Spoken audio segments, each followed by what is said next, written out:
over the buyer broker agreement. So if you could pull that up on your car forms, it's the BRBC. In these packets you talked about? Yeah. Okay, hold on, everybody. That's remote. We have sample forms here in the office for our class. So I have a few extras. If you want one next time you come in, let me know. Okay, are we ready? So we're gonna do the video I first. think so, but I feel like All right, here we go. We're gonna do a little short video. I don't know. TV. Now I'm wondering how this audio is gonna work. Okay, let's see. Let's just test it out. We'll see. Hold on. All the audio is gonna work. Yeah, the first page is the agency disclosure. It'll be on the right side. Hang on, I'm gonna see if I can I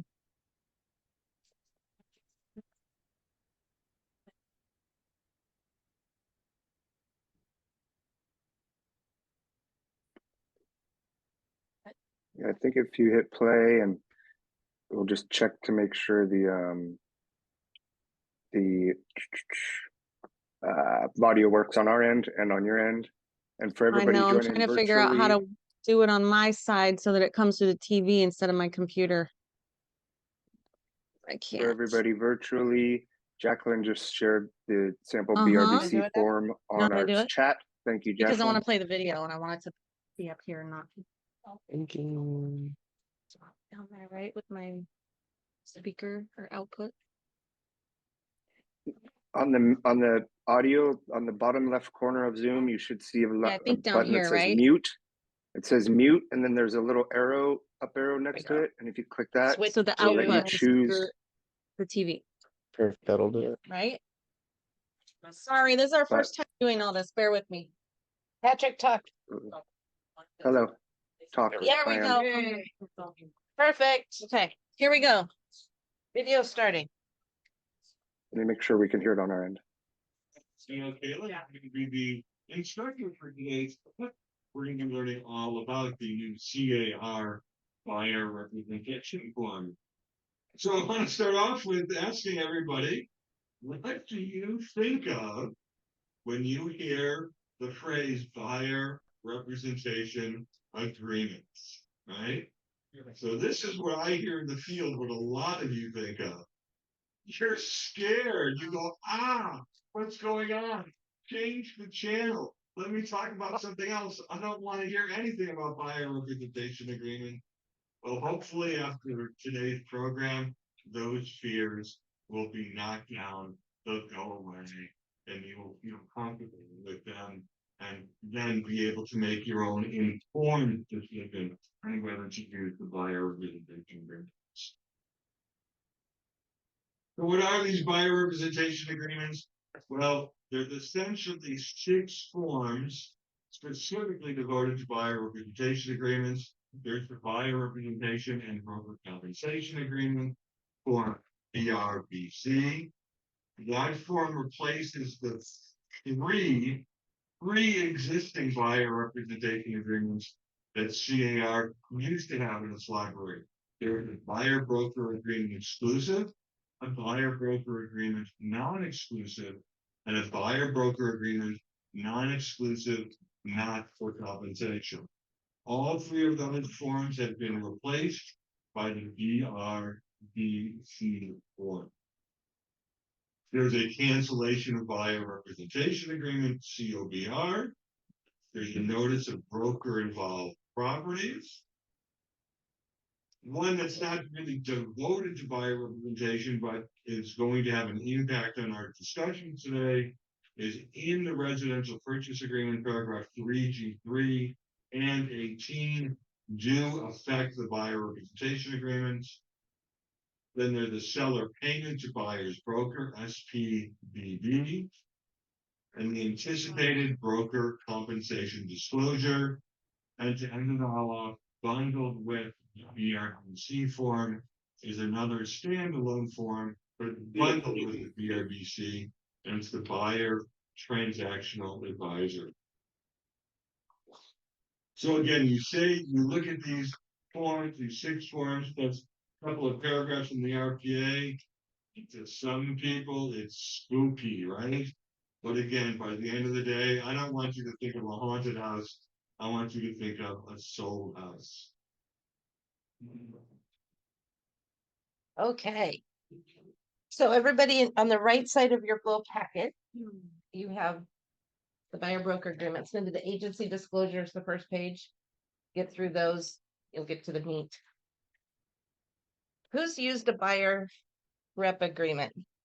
I know Christina has. You have too? Okay. Who's afraid of them? I used to be until I Huh? started doing it, Yeah, and I found it was protection for me absolutely. and that. I'm not afraid of it, but I'm afraid of clients' reactions to them. Yeah. Very good. That's exactly true. It's how do we talk to our clients about this? And unfortunately, our industry is changing. And this is going to be something that I don't know. I don't have a crystal ball, but I really think how we get paid is going to change. And it's unfortunately in the very near future. So you're going to have to get used to this. So right now we have typical seller pays the commission. We get paid whatever the MLS says, and that's dictated by the listing broker, right? Unfortunately, our buyers are probably going to end up having to pay our commissions in the very near future. So having this document and knowing how to present it is very important. We've seen maybe not even quite a handful. I think I could count on one hand how many 0 commissions are in the MLS. Have you guys seen them? I'm not saying taking 1%. Oh, yeah. 0.5. So there's actually been 0. My friend Commission. seen that in Solano, she said Yeah. a lot. Yeah. And I think Jeff had one recently that he pulled up and shared with us that was 0 commission to the buyer's agent. So if you're going to be out working with buyers, you're going to have to make sure you get paid. It's not going to be like before. Now I'm going to branch off for a second because this is really different with Zillow. And I think most of you are Zillow agents, right? Mhm. So Wes is going to talk to you real quick. Hey Wes, come on in. About Zillow and how this works or doesn't work with Zillow. Sit right here, please. Cause that way they. It's okay. Sit or stand. Dang, I prefer to stand. So They- we're talking about, on the camera. we are talking about buyer broker. Okay, so obviously everything you've ever learned about real estate, if you're a Zillow agent, throw that shit out the window because it's off, right? And you don't have to go, the whole point is get the appointment, show up at the appointment. Then you start working on, are they pre-qualified? How long have they been in the market? Do they have an agent? And the buyer broker. So super simple, by the way. Here's my script. Who's a Zillow agent? Raise your hand. Who shows up with a folder to every appointment? Raise your hand. You're not raising your hand. You need to have one of these every time you show up. And what should be in this is the properties you're showing them, meaning the that's the printout with the customer one, not the one called the Client. thank you, client detail. Probably should also have, so I put the client details in there. I also put a printout of what's active, what's pending, and what's sold in that particular area. I highlight, the pertinent stuff on the top and I also put the buyer broker on this side. And anything else I might want to put in there that's fine. And what I usually tell them is, okay, you're meeting for the first time. By the way, in here is the information on houses received. Also put in here for you can check out later so you kind of can see what's going on and what the market's doing. There's the actives, pendings, and solds. They'll give you a good direction of where the market's at, where it's been, where it's going. Also put in some other fun stuff here. And then also to put our buyer broker agreement in there. That just kind of goes over, my commitment to working with you and your commitment to working with me. You can look that over later. And when we see each other next time, we'll talk a little more about it. Or if you have any questions as you're looking it over, feel free to reach out to me. Done. Stage is set. So next time you go to meet them, did you have a chance to look over that buyer broker agreement? Did you have any questions? Okay, we're gonna need to get that signed if you don't have any questions. So it's super simple, right? Do you It's- have anything filled out in there? I do. You just have it, all the, just not maybe their both name, because you won't know. Correct. everything, But that you let your commission. I actually, so what I do is I put in the pertinent information, the commission, and highlight that and highlight anything in the paragraph that kind of, it's so much legalese and bullshit in there. You really want to just draw the basics. Like if I don't get paid, you're responsible for me getting paid. And that just takes away, and what I usually tell people when they come back and they're like, well, what's this? Or why is this saying I'm paying you? I thought the seller paid you. Absolutely. The seller typically in a normal transaction does. However, the market's in a state of shift where not all sellers are thinking they should have to pay me. I'm going to be working in your best interest. Hang on one second. And what I always want people to know, if that's Zillow, go ahead and take it. So it's only my team that's in here today. Yeah. Yeah, the rest That's- are online. Yeah. So one of the things about that though is that opens up the door for me to explain it to them. And what I usually do is most people are offering 2.5% commission. Shouldn't be an issue. However, I want to work in your best interest. I also explain to them, by signing this, you're committing to working with me, and I'm committing to working with you.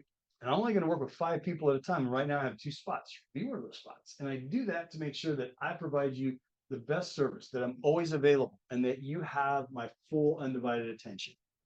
I'm not running around showing opening houses for 20 people. I'll be working with you and only you. So sorry, go ahead, Angela. Buyer interested in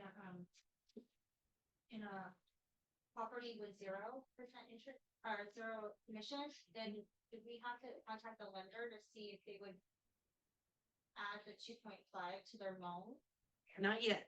And we'll go over that. She'll go into that further. I'm just trying to, like most of you, when you're talking to somebody, in a typical real estate transaction, she told you, when you're dealing with somebody out of your database or somebody that referred to you, you're typically going to sit down and do a buyer consult, right? In theory, you're supposed to do a buyer consult. What are you looking for? What's your time frames? All that good stuff. By the way, got a little paperwork we need to fill out or, take care of up front, just so you know how the commissions work. Typically, I'm paid by the seller. However, these days, sellers are deciding they don't want to pay the buyer's agent, which we don't work for free. So here's where it's at. And that also flushes out, but I'm a first-time home buyer. I don't have any money. Great. Then you don't mind if we still, then we're only going to look at houses that are offering a commission, which may, narrow your market. And I haven't seen this really come up too much. We're starting to see it. It's going to be an interesting couple of years, right? Because what's going to happen is sellers are going to be like, F that, I'm not paying somebody, you think if their agent can pay them, I'll pay my agent. And then all of a sudden, when that weak ass agent decides to take that listing and not offer a commission, the seller's beating the crap out of him. Why is anybody showing the house? Well, because you're not offering a commission. Period. And you're in a first-time home buyer price range, which those first-time home buyers don't have the money to pay an agent. So you're screwed. You screwed yourself. And really, it comes down to the agent. And by the way, by a show of hands, who would take on a seller that refuses to pay another agent? Good. I didn't want to see any hands. That would have been like red flag. Because what's WR's policy as far as offering another commission? Always offer 2.5 to the other side. That is what is standard in the industry. Period. It's over 80% of the listings are offering 2.5. Till I see that go below 50%, that's the average. That's the standard. We don't determine what, it makes my blood boil when I see somebody offering less than 2.5. I will still show the house because that's what's in the best interest of my client. However, it just tells me that that is a weak ass, unethical agent who can't stand up and fight for what's right and is determining my work. Simple as that. But anyway, again, but with Zillow agents, your first goal is on the call, get the appointments. Your second goal when you show up there is get the next appointments. And you can also do all your pre-qualifying. But I usually set it up with having it in the folder. I don't try to have that conversation on the spot.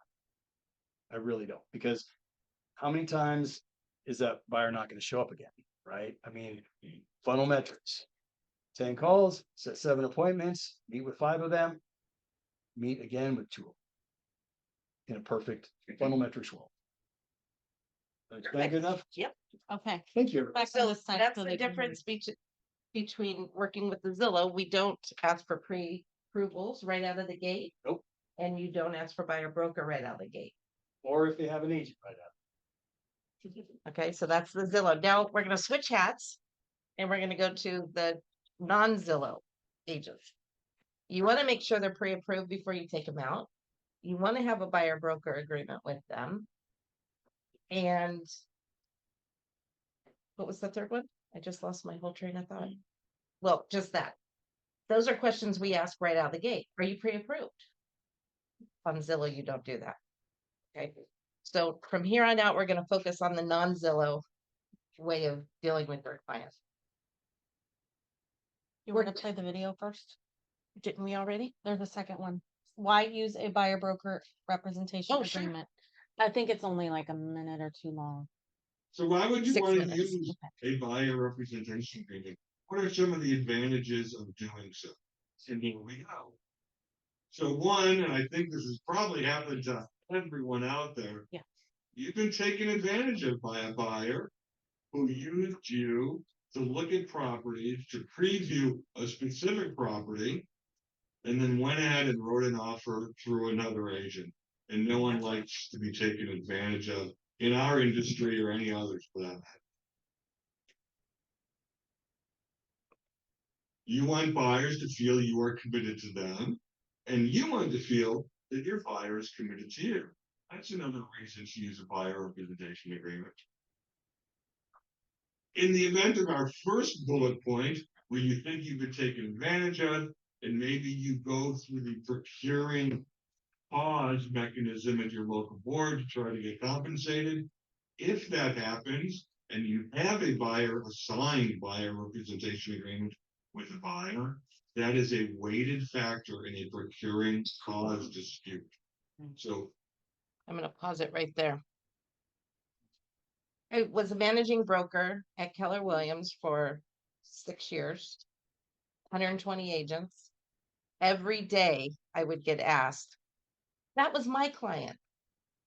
It got to the point where I started saying, show me your buyer broker agreement. I didn't get one. That's not your client. But it's frustrating, right? Because we spend a lot of time showing, and then they go off and write with someone else. So they walk into an open house, and that agent, I'm the listing agent, I'll get you a better deal. First, yes, right? But that's what happens. If you don't have a buyer broker agreement, your broker can't fight for you for recurring costs. You can't. You got no leg to stand on. Also, new home sales, you're supposed to be present with the client the first time they go into the new home community, right? I've actually, on numerous occasions, the buyer broker agreement has helped the agent still get their whatever that was being offered. Even if they didn't show up on the first. On a few occasions, but it's better than zero, right? So having this document is really, really, really important. But the problem is, how do I talk about it? Okay, how do we talk about it? Like Wes just said, I work for you, you're working with me.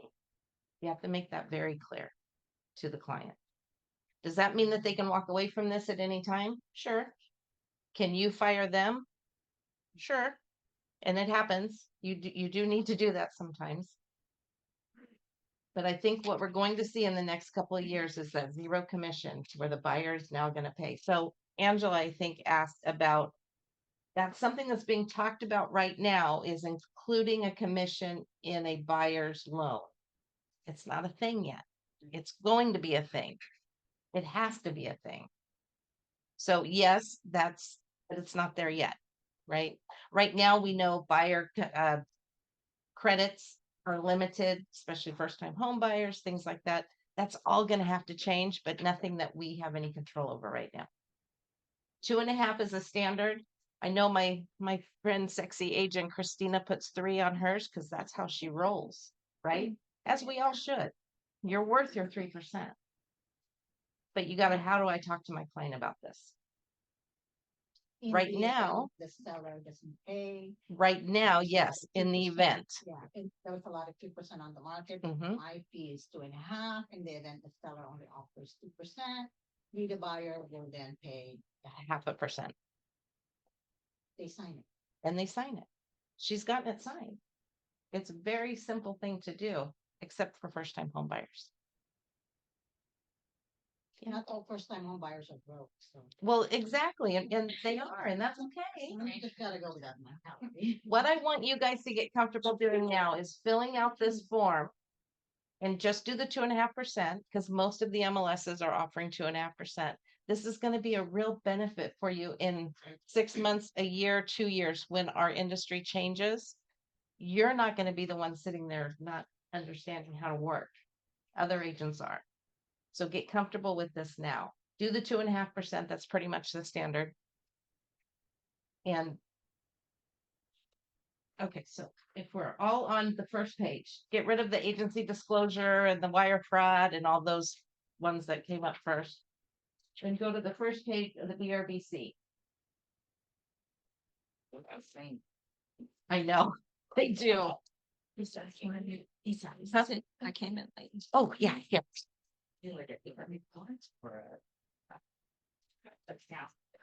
Okay, on section 1, your broker is who? WR Properties. It's not you, it's WR Properties is your broker. We're gonna skip down to the item 3. Property to be acquired, location, cities, counties. I recommend for us, you go county, because truly we go out, right? So list the different counties you're gonna be, Alameda, Contra Costa, San Joaquin. It's easier. Because we are such in the middle that we can travel, right? I think Mia just had a client that you guys were Contra Costa, you're 2 million, right? And you ended up in Alameda. Yeah, we started in Contra Costa, ended in Alameda. So it happens. Just cover yourself. I wouldn't do a price range unless you know for a fact that they're pre-qualified up to a certain number, which you should know, but I would still leave that out. So that's A, must be filled out, right? Or B, the following specified properties only. Rarely should you use that. It would be a rare occasion that it's just one property that you're going after. An example of one that you would be maybe a FSBO, right? Specific property. But would you put that property's address? If that was the only property your client wanted in the world, yes. Otherwise, keep it broad with the counties. Or C, the properties identified on the attached list. I think it's easier just to go with the counties. Covers you as a whole, right? It does. And you don't know. How many times have you been out riding around and your client says, oh, I saw a sign on a coming soon sign on this prop, right? Just do the county. So much easier. Okay, compensation to broker. 4A, buyer agrees to pay to broker as follows. 1 applies unless 2 or 3 is checked. Do not check both. Big thing on contracts, guys, and then all disclosures, when you see next to it the or, so you don't check more. It's this or that. Okay. So A is the percentage. A1, so 2.5% of the price. There really isn't an and. Yeah, I don't know. I can't even think of an and that we would even put in there. And gas money? I don't know. That And would be firstborn, yeah.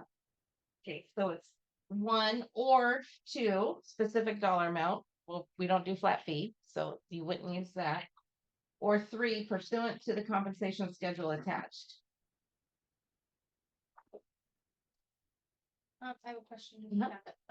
Like the way you mentioned flat fee, so sometimes the, Talk loud so they can. sorry, sometimes the new builds will just give a flat fee. If they're going to something like that, should we put that flat fee in there? If that's the only property you're going to. Now, remember, we question must- for them so they can hear the question. So she asked if we could use a flat fee on item 4A2. And you absolutely can. However, you want to make this as broad as possible so you're not having to redo it for the same client for different properties. So if you were only going to that new home community and you know they were only giving you $5,000, then yes. So I guess, let me, let me Mhm. say what I'm trying to say. So like the 2.5% is our normal for most properties. If if that's not being offered at a new build and we didn't put a flat rate in there, is that gonna discount this whole contract? No, Okay. because what you're telling your buyer is if they don't pay me 2.5%, you gotta cover the rest. Does that make sense? Does that help answer it? Okay. So typically, what are we at right now with new home builds? 1% or 2%? I think is where we're hovering right now. One the other day, it was a flat rate. And some are flat rates. Now, A lot are going to flat rate. For going to the builder. at white what? So the form says or, Mhm. so you can put the 2.5% on number one, Mhm. one. Yeah. And then on A2, you can check it and say the or, you can check A2 that says builder fee if applicable. Well, the compensation schedule attached, so that would be 3, right? You could then list the different, if you were going all over. Odds are you're not. Well, that's how I used it. No, you could do that. But the odds are you're not gonna go just to that builder. And remember, we want this to be broad. Right. And Right. and so I use it, and Mhm. I'm putting the 2.5% in Right. the contract. Or if we're going to the builder, or the number 2 is also checked, Mm-hmm.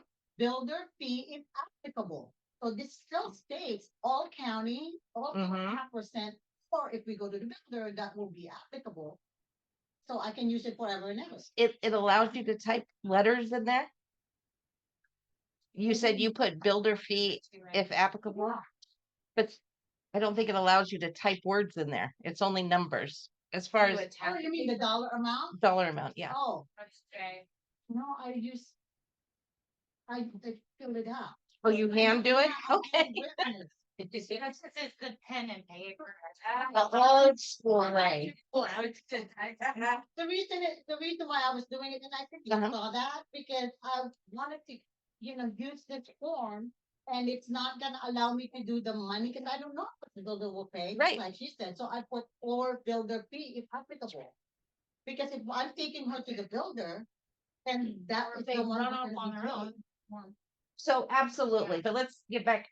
We want this broad, guys. We really don't want to have to redo this every time we find property with our client, right? So as broad as we can get it.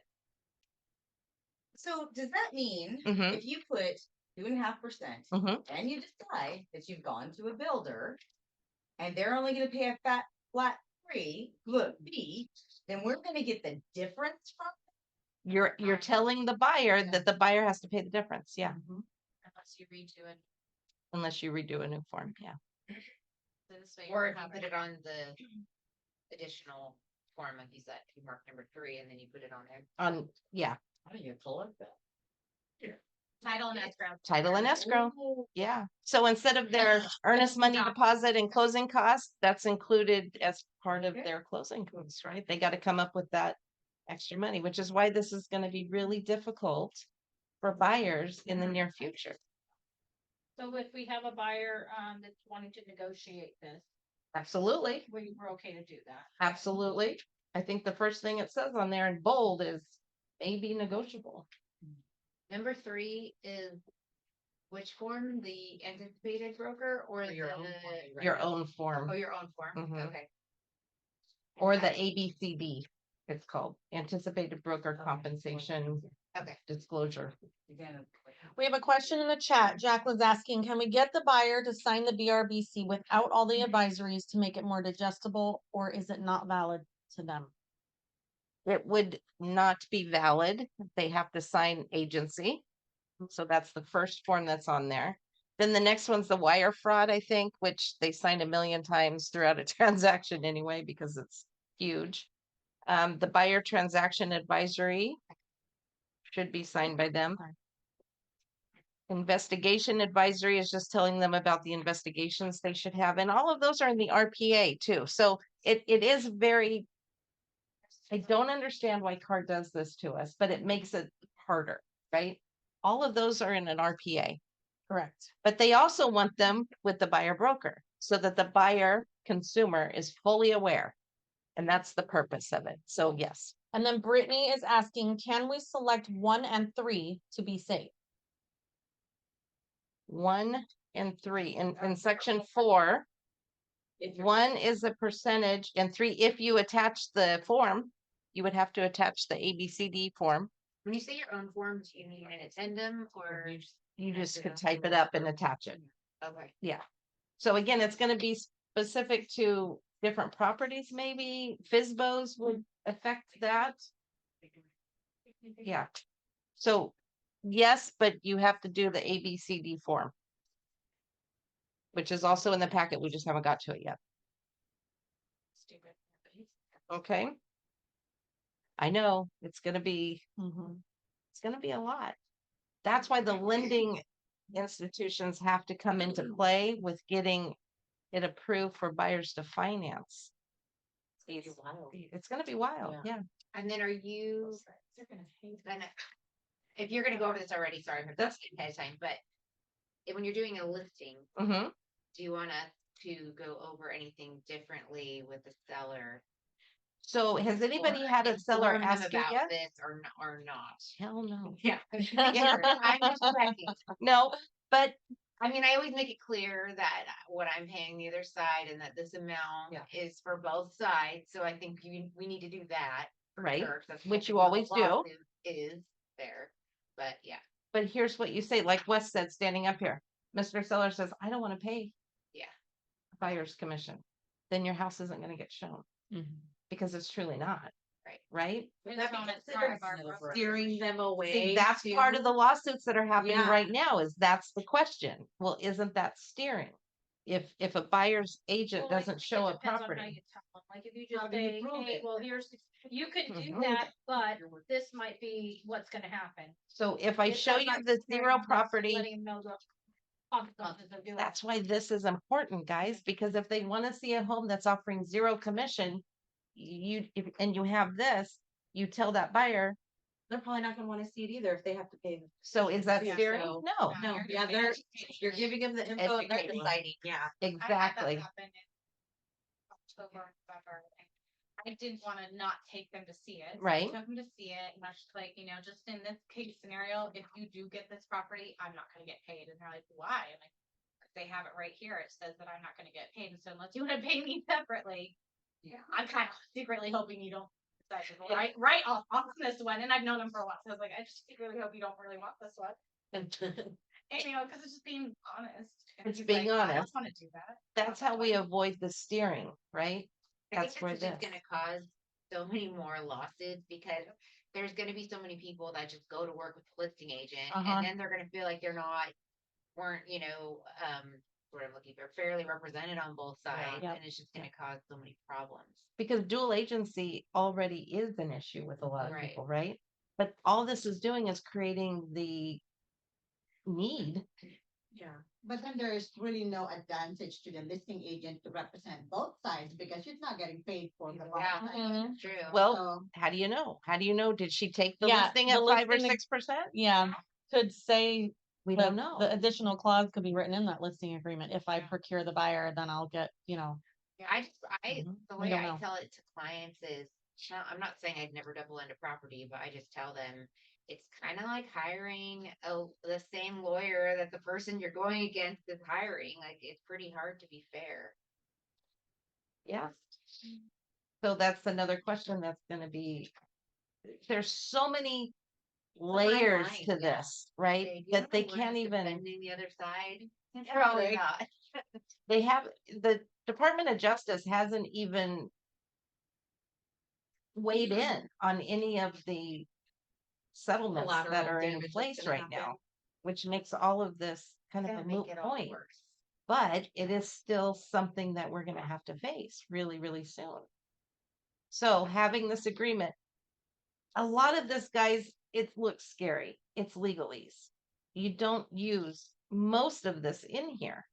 You just don't. And that's why Wes very smart in saying, just give it to them, tell them to look over it. Your next meeting, that's when you talk So about it. he was saying he'd highlight like the percentage part. Yep, maybe see the my name at the highlights? Top, like, oh, Yeah, that's all you do. Most of these documents, it's like the RPA. First 4 pages is all we do. That sucker is how many pages now? 16? And we only look at the first 4? so question. Because I don't include the other forms that are included in the RPA with the BRBC, Mm-hmm. was I doing it wrong? Because BRBC is 3 pages. And I don't want to bombard them with this folder that has like. I know, I know. So was I doing it wrong? That Yes. That was Jacqueline's You question. need to give them when you print out the BRBC, all of those forms come with it. Even if we do the RPA. Have them sign. Because the RPA is after the fact. Yeah. This is first. That was Jacqueline's question. Do we give them all the advisories or just the one page? Everything that TAR prints out when you print out a BRBC by our representation broker, right? No, because when I pull just the BRBC, it only gives me the 3 pages. It's on my car. No, this is all that comes out. All of the agency comes out first. How you have it in your book is exactly how it comes off a car. I think it's how I print it. It's how you print it. She's taking sample page with her. I know. You custom, Yeah. Christina. Yeah. Sexy agent custom. No, this is everything that prints out when you print out a BRBC. It's not just the 3 pages. So yeah, everything should be signed. Even the possible representation of. Yes. They already signed that multiple times. And the wire fraud, it's all included. And again, that's where I don't understand how the card forms people. After we're giving this to them and. They haven't signed any of that yet because they haven't only done an RPA yet because we're just showing property. So they haven't seen any of this yet. So I guess a good question is, do they have to re-sign it with an RPA? Yep. Doesn't That's what hurt. Aaron was just asking. I would assume yes, just to cover all bases. Just to cover all bases, yeah. Otherwise, you are plucking out of Yeah, here to not put gonna into that, to give to your TC, to put into Sky Slope, and then Lisa Rhinesmith is flagging you saying, right? And you're like, I got that signed 2 months ago in the BRBC. This, if it prints out from CAR, that's how CAR wants it. So just sign it. We know it's in there. Uh-huh. If we have a client we give this to from Zillow and they say, I don't wanna pay you, I don't wanna work with you, we just reject them, put them in Bye-bye. notes? Or do we still? That's a very good what. My answer is, yeah. You're kind of over a barrel if you don't, if you yeah. keep working with them, because you're putting yourself at risk and not paying possible, not non-compensation. That's actually, let's get the boss in I think here. it's great for Zillow. It's like their third meeting and we realize, oh, my sister's a real freedom. You've been working this whole time, and it's been a year. Oh, well, now I'm. Yeah. No, I know, but I was like, hang on to the client. or- Okay, let's repeat the question for the No, I Zoomers. have a question. Hey, Zoomers, listen. Zillow question, so if we get this, send this in our envelope or Folder. we're giving that to them. They say, I don't wanna work with you, I'm not willing to pay you. They don't wanna work with us based on this contract. Do we continue to keep that client? That is up to you. Wes, With Zillow, Step forward so they can see. with Zillow, I always believe in using, do you want me to, I'm next to somebody. It's always down. your discretion. To me, like, I'm not hardcore on that thing, Mm-hmm. to me, but you know, I don't do as much Zillow. I do a lot of control and you know, I explain to my people what it is and you know, what we're trying to do is we see changes coming. I think it's going to be a slow roll, but you're already starting to see it here. So it's just, but also too, from the flip side, to me, I kind of spin it. I don't focus as much on the commission part of it. I focus more on the fact that it's a contract between you and me, that I'm committing to work with you, you're committing to work with me. It's just letting you know how I get paid. I get paid by the selling agent. But if I don't, and if you have a problem with it, that's fine. We'll just make sure that we focus on.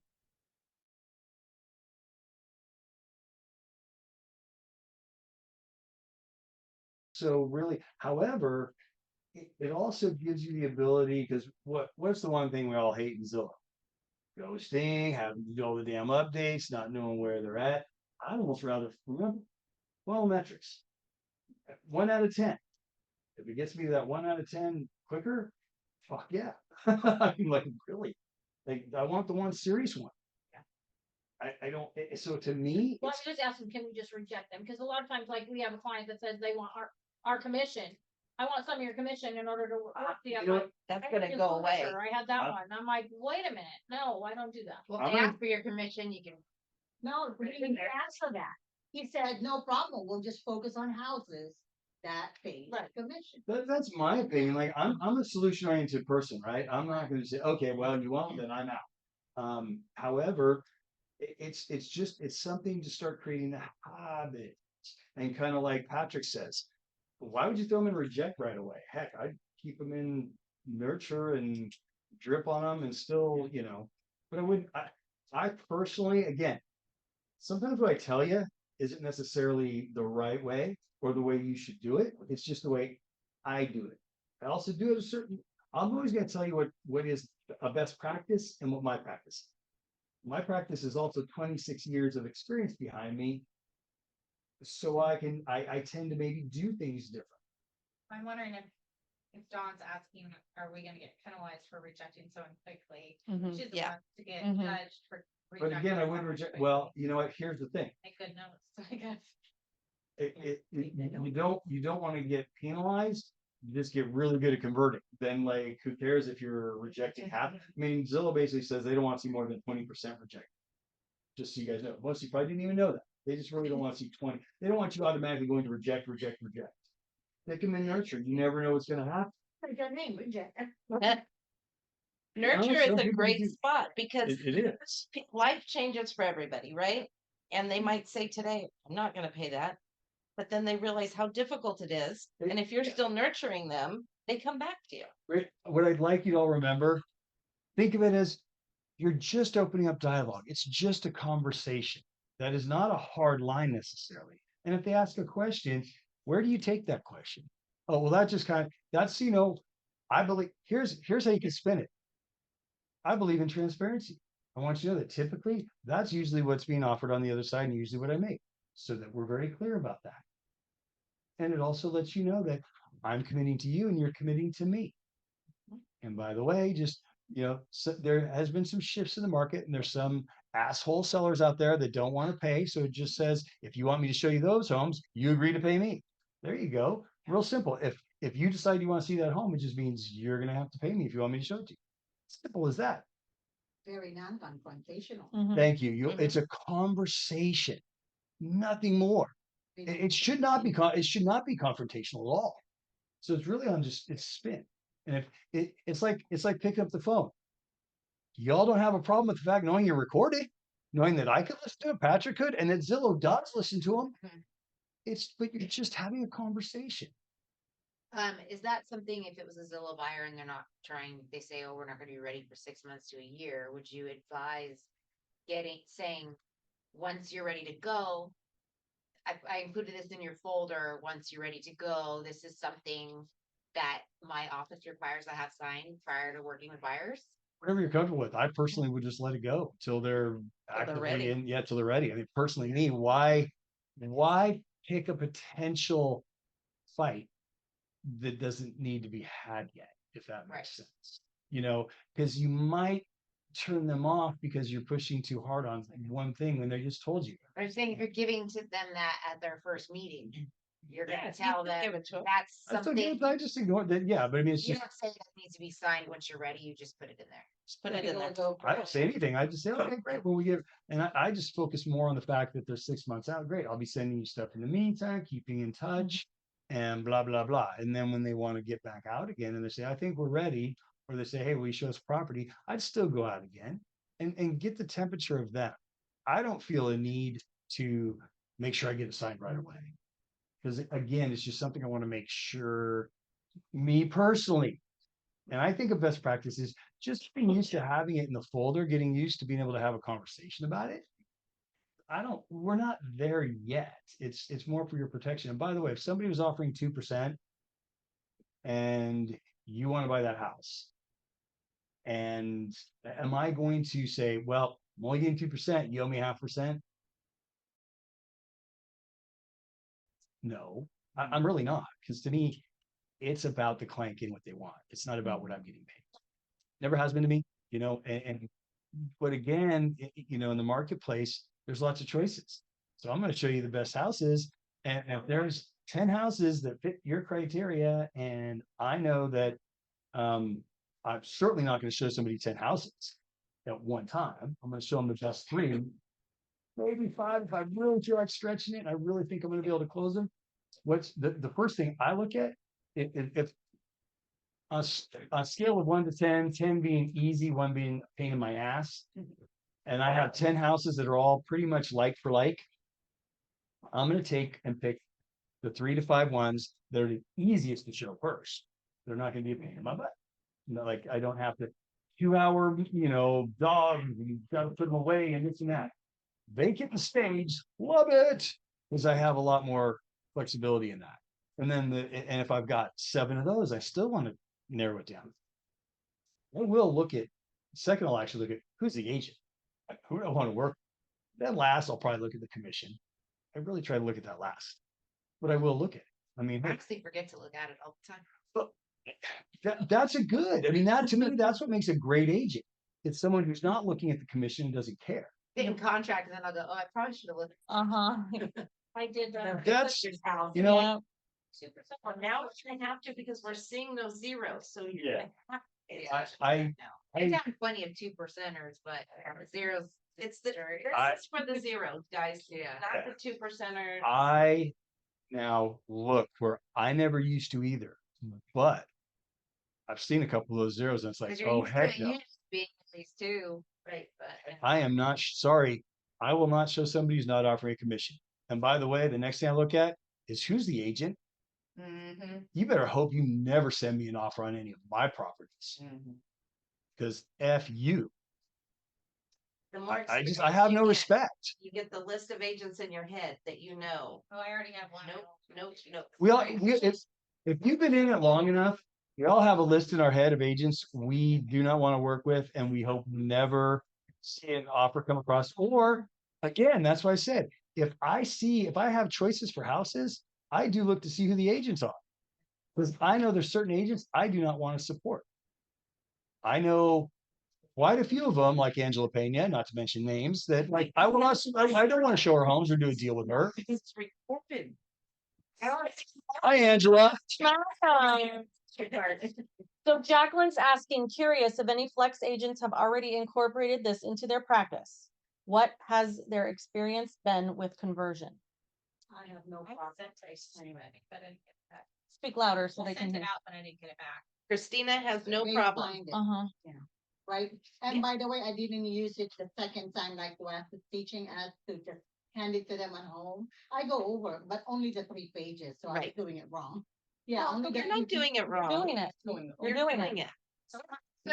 so I've heard that if it's not offered, if there's a 0% commission, you yourself can't say, hey, I'm gonna write an offer for this client and ask for a commission in my offer. I've heard you can't do that, but what you can do is your buyers can ask in their offer for a credit to pay their agent.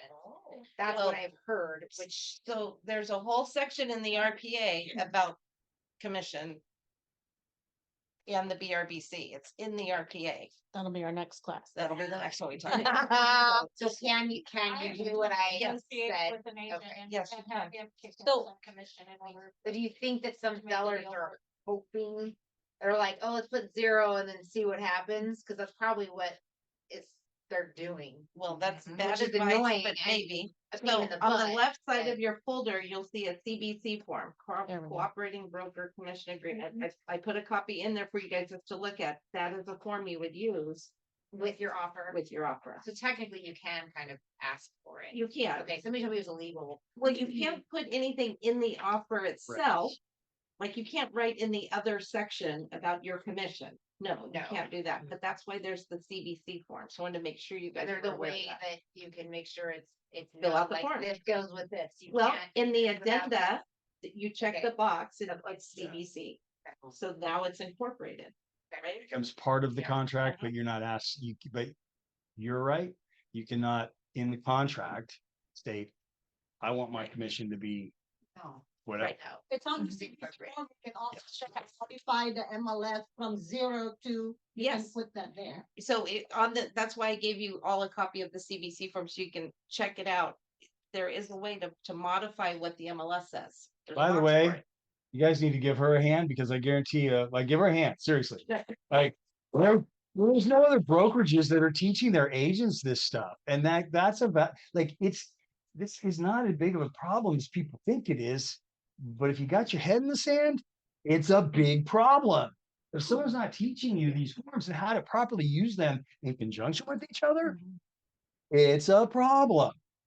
But And absolutely. You guys can call me anytime and we can go over it if you don't know what box to check, or, I mean, I fortunately kind of have these in my brain, so just call. But it's not as, I don't want you to be intimidated by anything ever, because everything can be overcome and all you have to do is pick up the phone and I'm right here with you. And a lot of times they're intimidating because they're legal documents and there's all these like empty fields and all that. Once you use them and you have somebody show you, okay, that is not really something to trip over. Just keep going. You know, once you use it, your familiarity with the form is now in place and you won't be so intimidated the next time you use it. Right.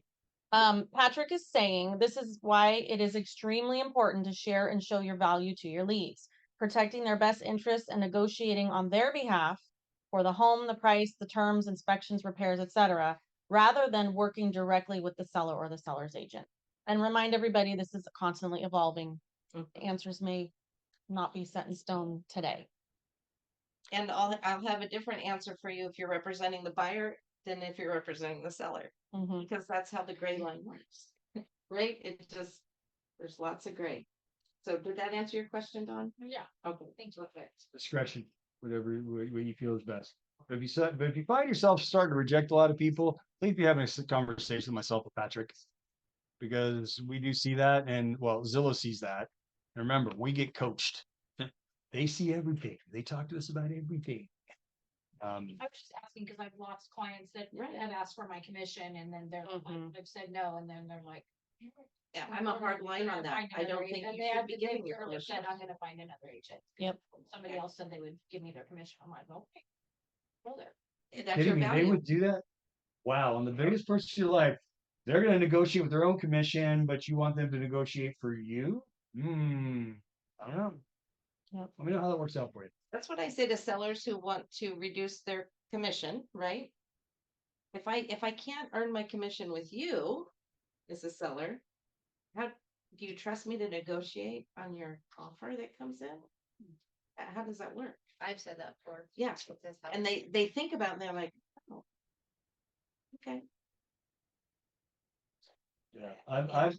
I've told people, like, look, what's the price you want? We agreed on this price for your house. Why don't you let me negotiate for that or more? Or more. If I can't do that effectively, maybe we can then we can have a dialogue. Like, I've done that. I don't mind. Buyers who are asking for your commission, my opinion only, it's a hard no. Yeah. You guys are worth, your value is. Here's the problem. Most agents suck. They go in and they tell people a price that they think the seller wants to hear so they can get the listing. Now they're fighting an uphill battle the whole way. Most people will reduce their commission and then undercut the pricing so it sells quick. I mean, like, there's all kinds of things you can do. How about just doing your job, being professional, and being fair? Patrick is saying, as a reminder, if you do reject someone in Zillow, remember to always add a note exposing why, i.e. already bought, moved out of state, requested no further contact, etc. Once my commission. Yeah. Yeah, I mean, that's valid. Zillow won't argue with that. Yeah. It won't. Yeah, because Zillow expects to get paid, by the way. Just FYI. Are they getting paid, right? Yeah, that's okay. So All right. section Okay. 4. Now we're gonna go down to broker involvement. 4B. So they can see what side of your face at least is. I say you leave this, if you have it exclusive, so 4B2, if you check that box, that's exclusive. Broker will devote time and resources to assist buyer. Brokers entitled to compensation if buyer acquires property during the representation period with or without broker involvement. That's a hard one that's the right one, right? That covers everything.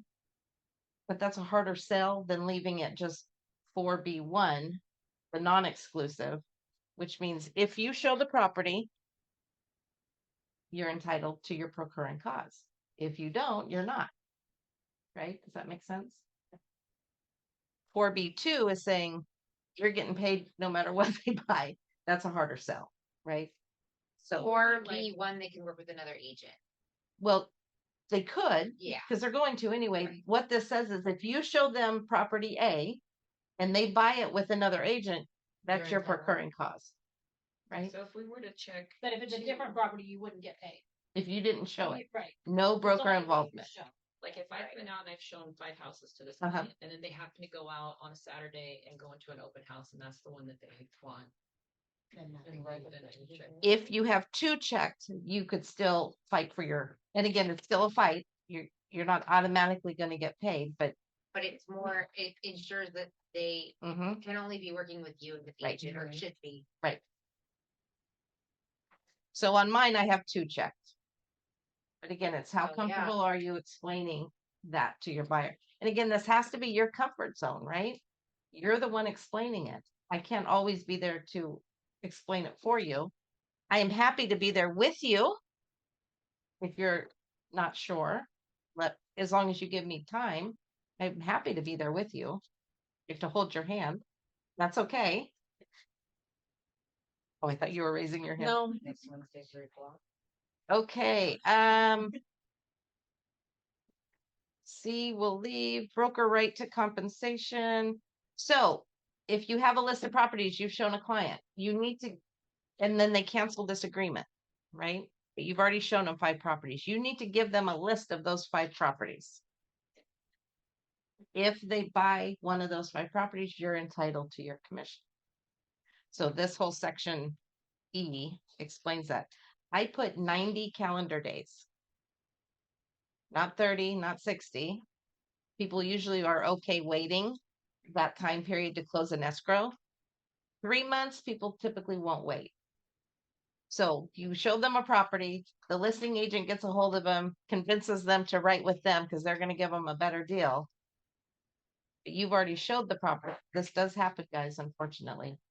If you've got 90 days written in there, it's going to be really hard for a seller to. It's the ethical part we all take on. I know. Just dumbfounds me. People are such dicks. But you know why? Because people don't hold other people accountable. Yeah. No one is held accountable, so people keep doing it. Like putting out a list where you just think we could put a list of those agent names out there.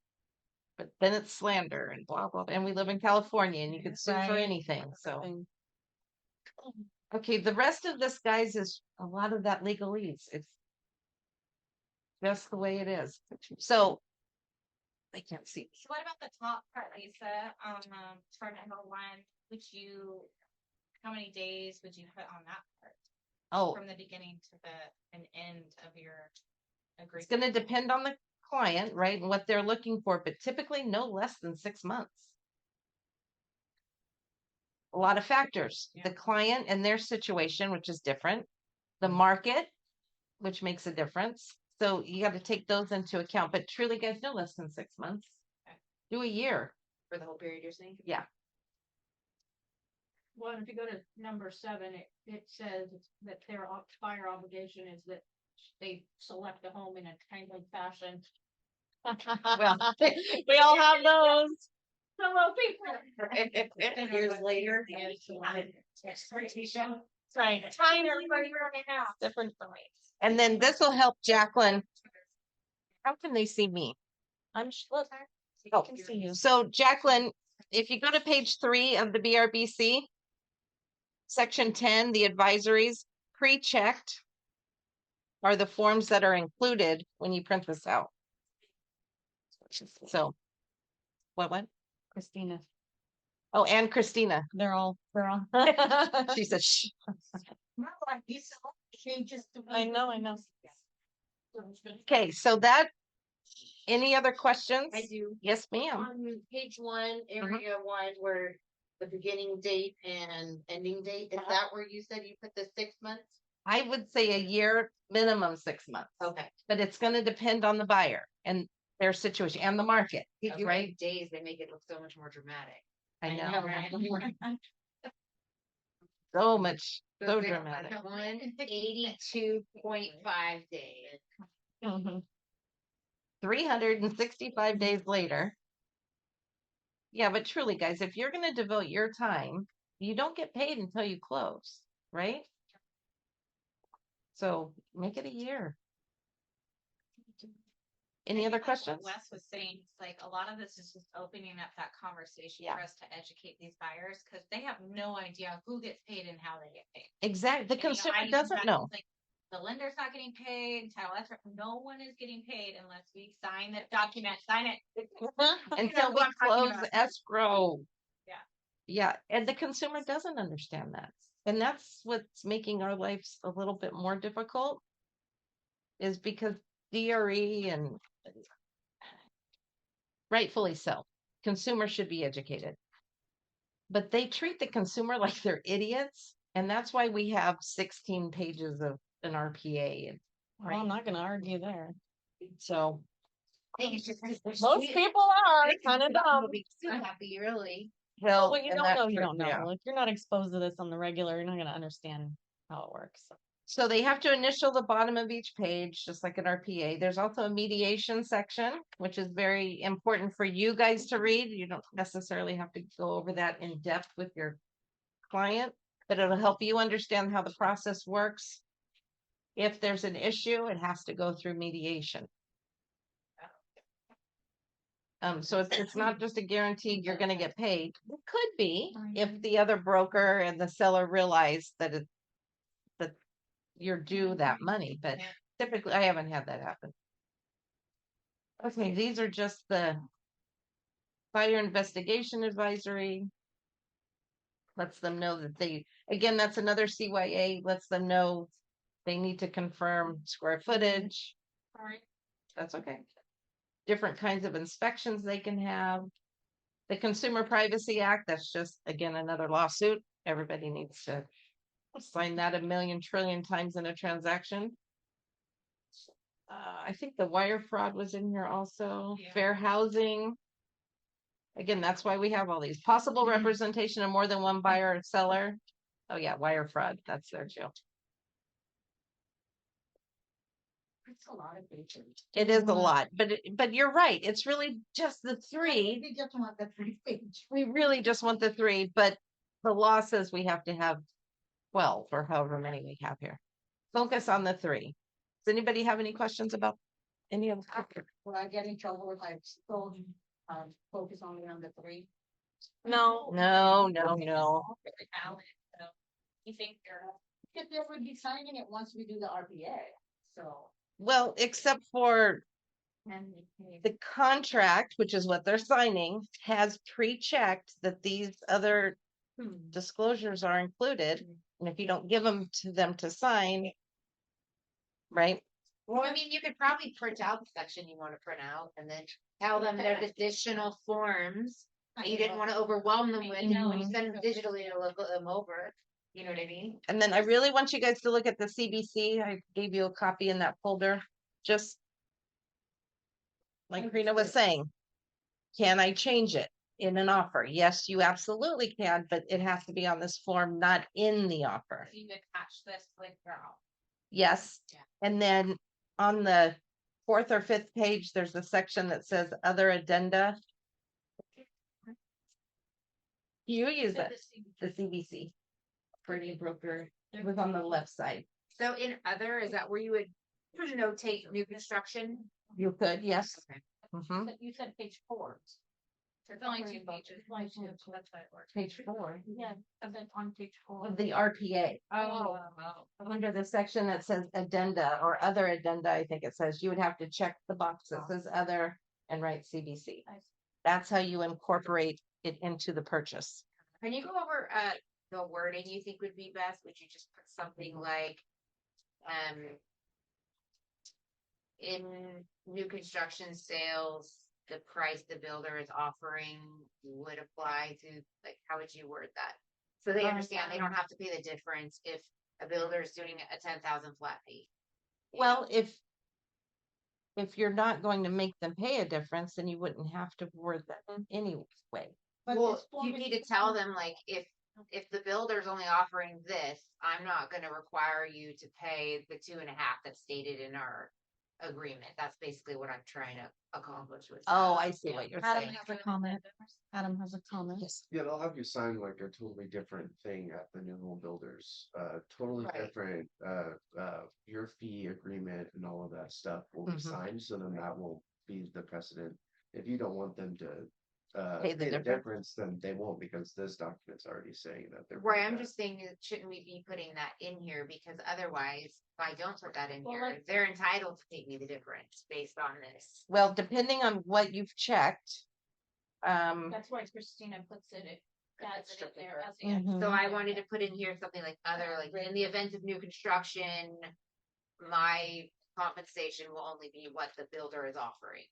So That's what it'd be. to narrow that down, you could say, builder's commission rate or builder's rate Okay. applies, just to make it, because Mhm. there's not enough room to write all that, Yeah. right? Well, in this section here was where I Yeah. was gonna put it. Are you talking about are you talking about toward A3? On 6, there's a bunch of room for other on the CBC. Oh, I was gonna incorporate this. That has well, nothing on to the do with CBC wouldn't, you don't do that with the builder. Oh, yeah, that's right. That's cooperating brokers, that's between the brokers. Sorry, I That's meant okay. this one. This is the one. The that I put it on, ABCD, Right? is that To the one you have? incorporate it with my broker. Yeah. Okay. Yeah. And that is the ABCD, right? So how would I put that? It's additional broker commission disclosure, I think is what it's called. So where would I put that on there? You really, there don't have any room for it to be that specific. Okay, If you really needed to, you could attach a sheet to it, okay, but I don't think you need to be that specific. okay. Remember when we went Oh, over this? sorry, Gina Marie had her hand up. Oh, Go ahead. sorry. So let's say you went and you showed somebody a property and they said, I want this now, and they put in an offer and got it right away. And you Okay. did would you need to do this before a RPA, no matter what? So you had a specific property they were going Yeah. to see. Yeah. And they're offering you 2.5% and you're okay Yeah. with that, Yeah. then no, you don't need this. Okay. This again is gonna be for the zeros, guys. Okay. And the zeros are coming. We're already starting to see them. Mhm. But that's where this is gonna be specific to the zeros, meaning sellers offering zero commission to a buyer's agent. That's where this is really gonna come into play. And I think in regards to Zillow, it's gonna help it come into play into figuring out at some point in that relationship, are they committed to you or are they playing the field? Right. So it will help you get to that filter, like Wes was saying. Well, and with non-Zillow clients, if you're showing them multiple properties, you should really have this to protect you from them going elsewhere and cheating on you, right? That's kind of what this is all about. But in Gina Marie's situation, it was that house. No, if you knew them, like your buyer now that you're in contract, that specific house she wanted, you wouldn't need to have this. No. But if you didn't know them and you were out looking at different properties, yeah, you should, just to protect yourself. And I know we've gone over our hour. So any other questions on this? I wanted to really quickly talk about the fire hardening, FHDS. Okay, sorry, right here. If your NHD says that you are not in a high fire zone, you do not need this document. What? You don't. But a lot of people have questions on this, and I've highlighted in here, and it's also in the left-hand side of your folder. If any of these 4 conditions is not met, seller does not have to answer these questions. And one of them being, the property is located in either a high or very high fire hazard severity zone. So that's why it's important to look at the NHD. If it's not in a zone, you don't need this. Okay. So just to let you, because I see a lot of these in there that are blank. Don't ever have your clients sign blank documents, guys. I see it so much going through our sky slope, and it's just simply because I know you just don't understand. Don't ever have them sign a document that's blank, meaning no boxes are checked, nothing's in there. So you won't need to have that. And then we get a lot of buyer's agents saying to the seller, I need the FHDS. The seller's agent is saying, no, we don't need it. We're not. And then there's a battle amongst those two. And then I get called in and you don't need it. And the agent's like, oh, I thought we. So we have it marked in sky slope, if applicable. I think it's marked. I think you might have updated that, yeah. So it's not a required. It's required if you're in a high fire zone. The other thing I had in here, I think that was it. Excuse me, Uh-huh. that only be once it's identified by, yeah. The NHD, yes. Okay. So by law, the NHD needs to be provided to any prospective buyer. So what that means is a listing agent needs to order that at time of listing, not at time of offer accepted. NHD needs to be ordered when you take the listing, period. It needs to be uploaded either through the disclosure link on the MLS or through Disclosures.io, however you do it, it needs to be available to everyone who looks at that house. And that's just the law in the state of California. So not a disclosure that you do after your offer is accepted. It needs to be in there at time of listing. Okay. Anything else? Any questions on there? And I'm so sorry for taking 20 extra minutes of your time. Good. Any other questions? And guys, truly know you can call, text. Lisa's Anytime. asking how to interpret the form when it is required. When it is required, it's a seller form that needs to be filled out by the seller. And they just simply answer the questions, the yes or no question. So if they are in a high fire zone, which isn't common for us out here, but if you go up in the hills, this is a seller disclosure that the sellers need to answer the questions to, not you as the agent. It's like the TDS and the SBQ. You don't answer those. The seller does, right? It's 2 pages is the actual disclosure, but there's 2 extra pages that are attached to it. And the purpose of these 2 extra pages is to help a seller complete paragraph 3 of the car form FHDS. So it's a seller fill it out, not an agent fill it out. Okay. And a seller will know if they're in a high fire zone, they'll know how to answer these questions. Based on insurance coverage, right? Based on insurance coverage. Okay. And if there are issues, so again, just reading the form, seller answers it. If there are issues, who's paying to have the issues corrected, buyer or seller, and it's clearly marked, right? Everything's negotiable, obviously, but sometimes it's a buyer's market and sometimes it's a seller's market. So that's how that dictates who pays what.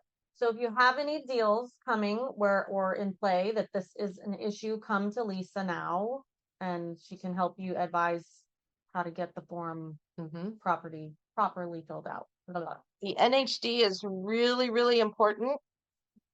Those aren't paid for at time of listing. The seller can pay for those in escrow. So you just have to get that form ordered because we can't answer that question until we know if it is. So whoever you use for NHD, none of them offer or require it to be paid for at the time you order it. And they typically all have it delivered to your inbox within hours of you ordering. And it's required for us, for E&O, every file that we close needs to have an NHD. Well, it's required by the state. You can't close an escrow without an NHD. Title will even flag it. So, okay. Any other questions? Anybody on Zoom have any questions? I'm watching the chat. Anyone? Bueller? No? I think so. Okay. Do we want to finish this? It's 6 minutes long. We're already way past. We've kept them much longer than. All right, Zoomers, thank you for joining us.